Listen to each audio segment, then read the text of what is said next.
Are Thai women only interested in your money, or is that the biggest tourist myth since the floating airport taxi? Get ready, because today we're slicing through more stereotypes than a Bangkok street vendor at rush hour. But before we spill the tea, do the usual. Smash that like button, drop your comments below, and if you want spicy stories from the land of smiles every single week, you know you want to subscribe. Trust me, your algorithm will thank you. Okay, let's get into it.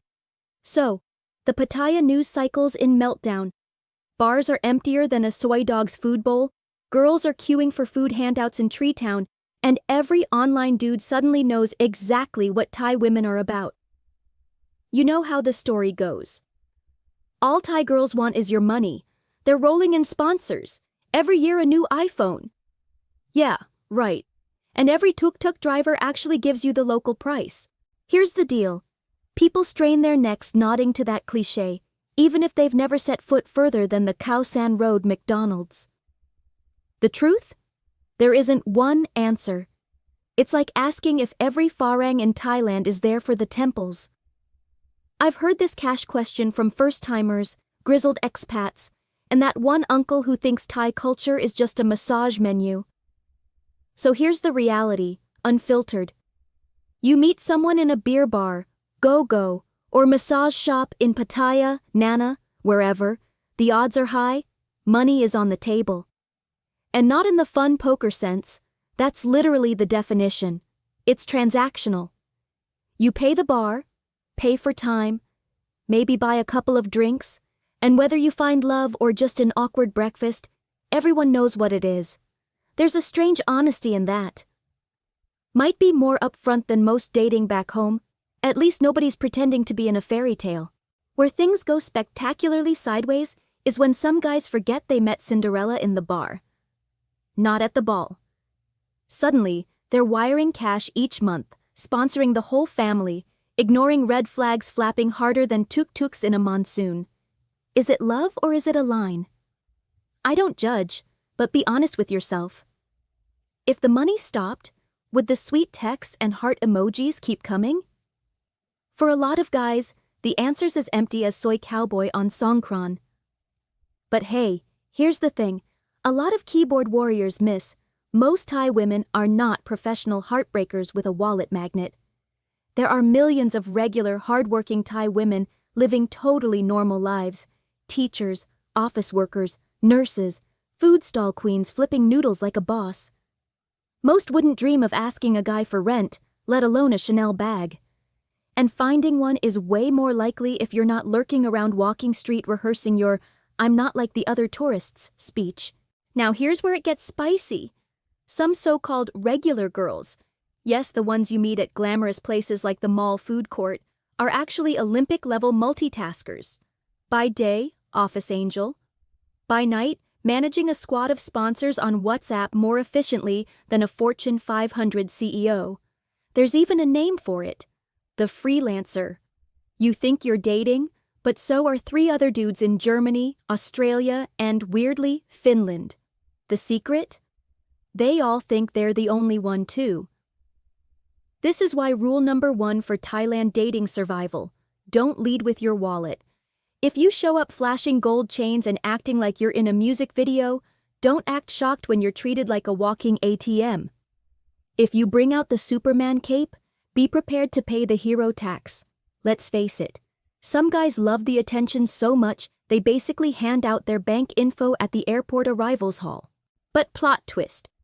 Sometimes the so-called bar girls are actually more real than the so-called good girls. At least they put the price on the table. No games, no just friends dinner dates that cost you a scooter and a condo lease.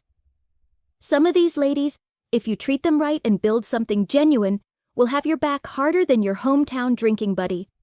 Again, it's about the individual, not the job. Here's what a lot of people don't talk about: family. In Thailand, looking after your folks isn't optional, it's the national sport. So if she asks for a little help for mom or the kids, it's often totally normal.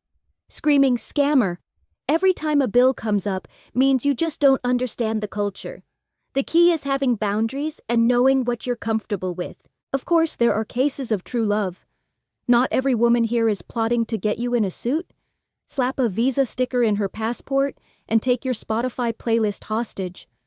I've seen shy romances grow into lifelong partnerships, often starting with a plate of noodles and ending with, well, still noodles but also matching Crocs. Like anywhere, real connections take time and, yeah, a bit of street smarts. Now let's talk about what's happening right now. If you stroll through Pattaya today, bars are so empty you can hear the ice cubes melting. Those girls you see? Most aren't stacking iPhones, they're trying to survive. Some are waiting for customers who never show up, some are queuing for charity meals, and for a few, your ladies' drink is literally dinner. That doesn't mean you have to be a white knight and save everyone, but a little empathy goes a long way. If you're sitting there chatting, buy her that drink. It's the price of a sandwich back home and could mean she gets to eat tonight. Not everything is a scam. Sometimes it's just about helping another human.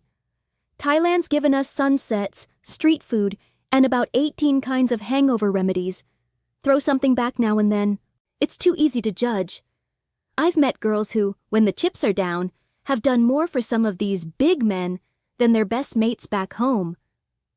Let's be honest, some Farang guys have gotten themselves broke faster than happy hour ends, whether through bad luck, bad decisions, or both. I've heard stories where a bar girl literally took a broke dude into her room, fed him, kept him going until he could scrounge up airfare home. Others have gotten hurt, fallen off a bot bus at 3 a.m. Who's there holding their hand, running to get medicine, talking calmly to the hospital nurse? Often it's the same girl everyone looks down on, so don't be too quick to judge. Here's the takeaway. Most of these women came from places your favorite travel blogger hasn't even heard of. Their other options? A local factory, if they're lucky, making a few bucks a day. This isn't a movie. It's about real life, real choices. Yeah, the bright lights of Pattaya or Phuket look tempting, but for most, it's just about taking care of their families, doing what they have to do with the hand they've been dealt. So, next time you hear someone ranting about those Thai girls and their evil master plan to rob every tourist, give them the real picture. Some want your money, sure. Some want your heart. Some just want a night out and a plate of moo ping. Thailand is more complicated, more colorful, and more real than any stereotype. So, use your head, trust your gut, and above all, don't believe every story you read on Facebook groups run by guys who haven't left their condo since 2019. Thanks for jumping into this episode of Bangkok Buzz. Don't forget to hit like, leave your thoughts below, share your own wild tales or heartbreak hotels, and subscribe for more spicy truths straight from the source. I'll see you next round, unless I'm lost somewhere on Soy 7.